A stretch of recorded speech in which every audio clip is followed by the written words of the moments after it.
Handa ka bang ibuwis ang buhay mo para sa demokrasya ng bayan mo? Ewan ko, mahal ko ang buhay ko pero gusto ko rin naman ng demokrasya para sa Pilipinas. Ba't mo ba natanong?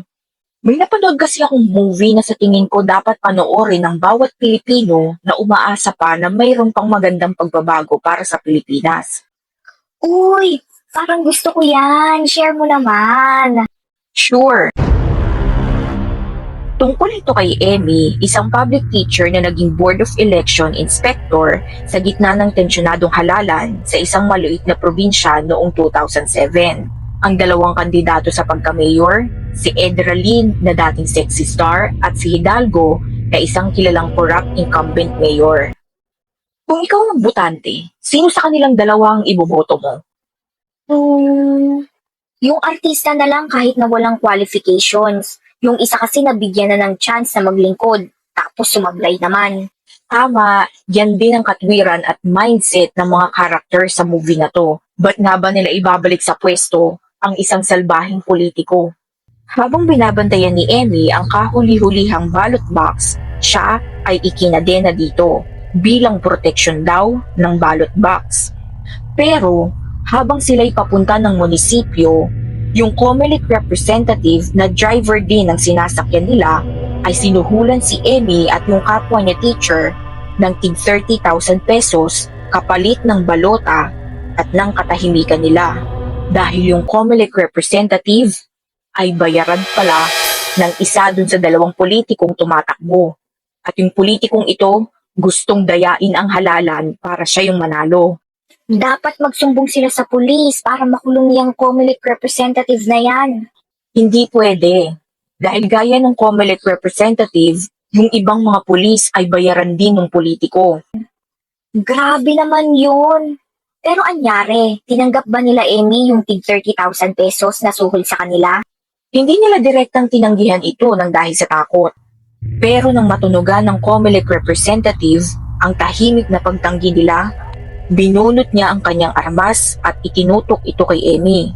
Nagawang hampasin ni Emmy yung COMELEC representative ng ballot box, kaya ang tinamaan ng putok ng armas ay yung kapwa teacher niya na naging sanhi ng agarang pagpanaw nito. Yung COMELEC representative naman ay napuruhan ni Emmy sa ulo, kaya namatay din ito at si Emmy ay nakatakas. Naawa ako dun sa isang teacher, pero buti na lang nakatakas si Emmy. Teka lang, huwag ka masyadong pakampante dahil simula pa lang ito ng malagim na kalbaryo ni Emmy. Ay, sorry, Nasty. Excited lang masyado. Ano bang kalbaryo yung sinasabi mong pagdadaanan pa ni Emmy?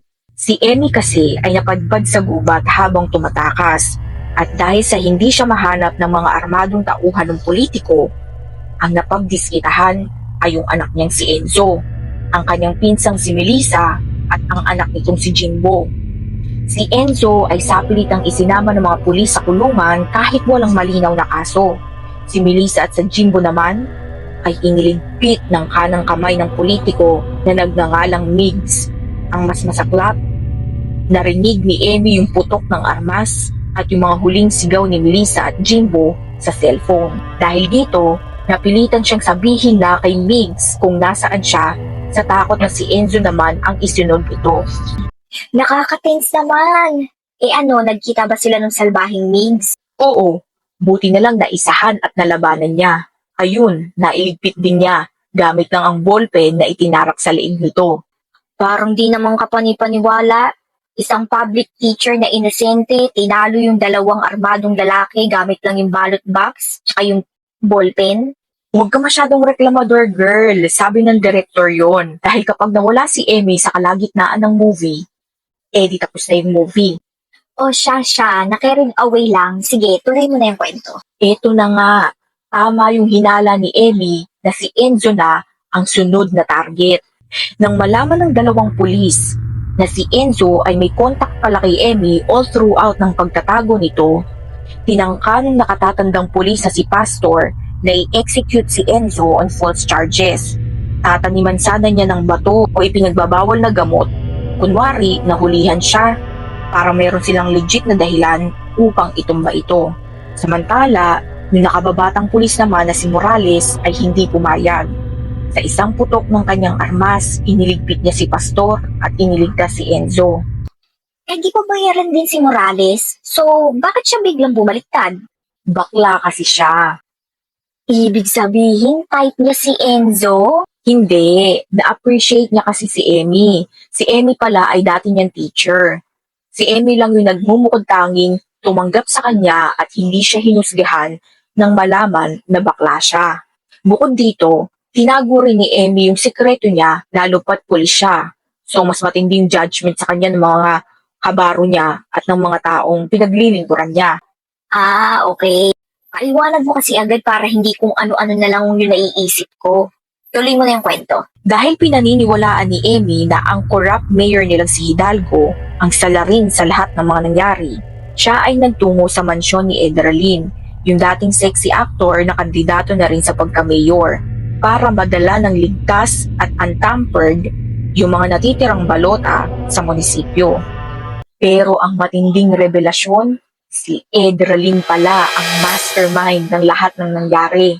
Sinuhulan siya ni Edralyn kapalit ng balota at ng katahimikan niya. So binola-bola ni Emmy si Edralyn. Sinabi niya na ito raw yung karapat-dapat manalo, na siya raw yung binoto niya. Tapos nanghingi pa siya ng tubig at pagkain. At habang pinapahanda ni Edralyn yung tubig at pagkain niya, dali-daling tinext ni Emmy si Enzo tungkol sa kanyang nadiskubre. Si Enzo kasama ang pulis na si Morales ay humingi ng tulong sa kanilang komunidad upang iligtas si Emmy. Sila ay walang alintanang sumugod sa mansyon ni Edralyn upang harapin ito. Wala nang nagawa si Edralyn kundi pakawalan ng buhay si Emmy kasama ang ballot box. Si Edralyn ay inaresto ni Morales at dahil wala nang choice dahil wala namang ibang kalaban, na-re-elect si Hidalgo bilang mayor.